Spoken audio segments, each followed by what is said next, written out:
Sometimes God leaves our prayers unanswered, but that is always for the better. But how? Why? In today's minisode, we will be talking about just that.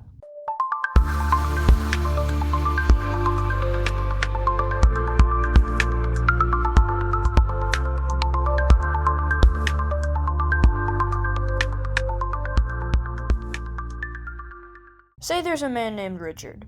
He just lost his job and found a new one that is in a field he loves. He applies for the job and prays vigorously about it, as he wouldn't be able to provide for his family if he didn't get the job. But then, he doesn't get the job. How could God allow that? If he loves Richard, then why would he do that? Sometimes God does this with us too. God not answering could mean no, but it could also mean wait. Say that Richard and his family struggled for a month after that, but he found an even better job and got it. Now he lives a comfortable life with his family. This shows that it was good that God said wait, or Richard wouldn't have gotten the better job. But sometimes an unanswered prayer just means no. Paul talks about this in 2 Corinthians 12:7-10. He writes, "And lest I should be exalted above measure by the abundance of the revelations, a thorn in the flesh was given to me, a messenger of Satan to buffet me, lest I be exalted above measure. Concerning this thing I pleaded with the Lord 3 times that it might depart from me. And he said to me, My grace is sufficient for you, for my strength is made perfect in weakness.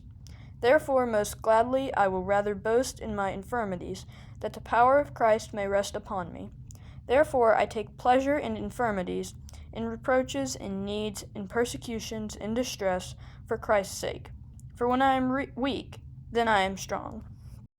Paul pleaded with Jesus to take his suffering away from him, but he didn't. He just said that his grace is sufficient for Paul. When things like this happen, it is always for the greater good. Say a young child asks his mom if he can have candy for breakfast, and she says no. What the child might see as the mom being mean, the mom sees as protecting the child's health. Whenever God doesn't answer our prayers, it is always for our good, regardless of how we see it. As Jesus said to Paul, His grace is sufficient for us. So my challenge for you is to trust what God is doing, even when He doesn't answer your prayers, and be content with Jesus' grace.